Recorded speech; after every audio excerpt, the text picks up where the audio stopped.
Dear learners, ये trigonometry में use होने वाले फार्मूलों का पार्ट 2 है, जिसमें हम कुछ और ट्रिग्नोमेट्री में यूज होने वाले फार्मूले पे डिस्कस करने वाले हैं और हम इनसे संबंधित ट्रिक भी देंगे जिसकी सहायता से आप इन फार्मूलों को आसानी से याद रख पाएंगे। तो जो पहला फार्मूला है ट्रिग्नोमेट्री में यूज होने वाला वो है sine A plus B.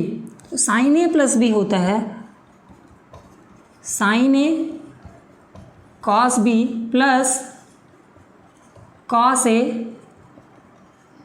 Sine B.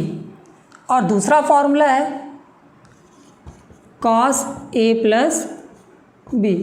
तो कॉस ए प्लस बी बराबर होता है cos A cos B minus sine A sine B. और जो तीसरा फॉर्मूला है वो है tan ए प्लस बी बराबर tan A plus tan B upon 1 minus tan A tan B. ये तो हुए sign A plus B, cos A plus B और tan ए प्लस बी के फॉर्मूले। अगर हम साइन ए माइनस बी के फॉर्मूले की बात करें तो बेसिकली बस जैसे यहाँ प्लस की जगह माइनस है वैसे यहाँ प्लस की जगह माइनस हो जाएगा। तो फॉर्मूला बनेगा sine A minus B is equal to sine A cos B minus cos A sine B. अगर दूसरे फॉर्मूले की बात करें तो कॉस ए माइनस बी का फॉर्मूला होगा। तो जैसे कि ये प्लस था तो यहाँ माइनस था, अगर हम माइनस यहाँ यूज कर रहे हैं तो यहाँ हो जाएगा प्लस। तो फॉर्मूला हमारा बनेगा कॉस ए माइनस बी बराबर cos A cos B plus sign A sine B. इसी तरीके से अगर हम यहाँ देखें तो tan ए प्लस बी का ये फॉर्मूला है। अगर हम चाहें tan ए माइनस बी का फॉर्मूला तो प्लस से माइनस किया तो यहाँ प्लस से माइनस और इस माइनस की जगह माइनस से क्या हो जाएगा प्लस हो जाएगा। तो हमारा फॉर्मूला बनेगा tan A minus B is equal to tan A minus tan B 1 plus tan A tan B. चलिए अब ट्रिक पे डिस्कस कर लेते हैं जिसकी सहायता से आप लोग इसे आसानी से याद रख पाएंगे। तो अगर हम पहले sign A plus minus B पे डिस्कस करेंगे, इसकी ट्रिक को समझने की कोशिश करेंगे। तो साइन एक पॉजिटिव पर्सन की तरह हम ट्रीट करेंगे। अगर हम देखें आरएचएस में 2 टर्म्स हैं, कुल प्लस और माइनस दोनों के केस में 2 टर्म्स हैं। तो साइन पॉजिटिव पर्सन है तो यहाँ पर 2 एंगल हैं। तो जब पहले टर्म्स में दोनों एंगल इन्वॉल्व हैं तो साइन ने खुद के साथ साथ कॉस को भी जगह दी। तो बना क्या साइन ए कॉस बी। अब कोई कितना भी पॉजिटिव हो, पहला एंगल खुद के साथ रख लिया और दूसरे एंगल के लिए उसने कॉस को जगह दी तो बना साइन ए कॉस बी।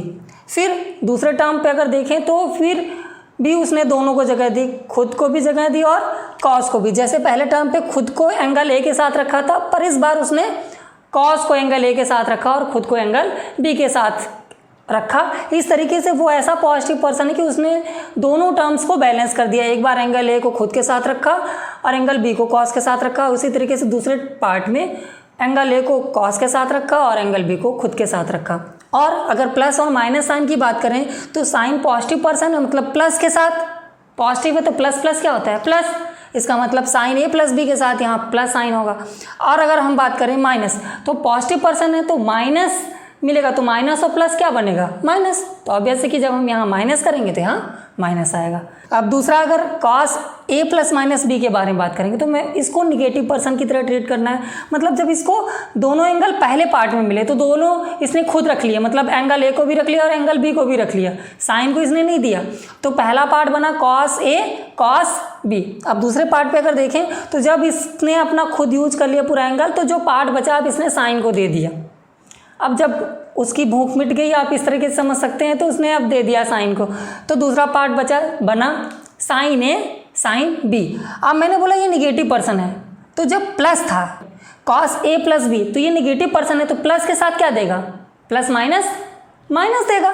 तो प्लस वाले फॉर्मूले में क्या आएगा माइनस, और माइनस है तो माइनस, और ये पर्सन कैसा है निगेटिव पर्सन है तो माइनस माइनस प्लस, तो फाइनली ये प्लस देगा। अब हम tan a प्लस बी का प्रूफ देखेंगे कि tan a प्लस बी का फॉर्मूला कैसे आता है। तो हमने ले लिया tan a प्लस बी। तो tan a प्लस बी को हम लिख सकते हैं sine a plus B upon cos a plus B. Sine a plus B का भी फॉर्मूला पता है, कॉस a प्लस बी का फॉर्मूला पता है, तो हम दोनों फॉर्मूले लिख देंगे। तो साइन a प्लस बी क्या होता है, sine a cos B plus cos a sine B upon, अब हमें किसका फॉर्मूला लिखना है, कॉस a प्लस बी का। तो कॉस a प्लस बी का फॉर्मूला होता है cos a cos B minus क्योंकि जानते हैं निगेटिव बनता है तो प्लस के साथ क्या देगा, माइनस देगा, साइन a साइन बी। अब हमें इस फ्रैक्शनल वैल्यू को कॉस a कॉस बी से डिवाइड कर देना है, न्यूमरेटर को भी है एज वेल एज डिनोमिनेटर को भी। तो बनेगा हमारा sine a cos B upon, जब हम डिवाइड करेंगे तो दोनों पार्ट से में डिवाइड होगा, कॉस a कॉस बी। अब इस पार्ट को अगर डिवाइड करें तो cos a sine B upon cos a cos B. इसी तरीके से हम डिनोमिनेटर को भी डिवाइड कर देंगे तो बनेगा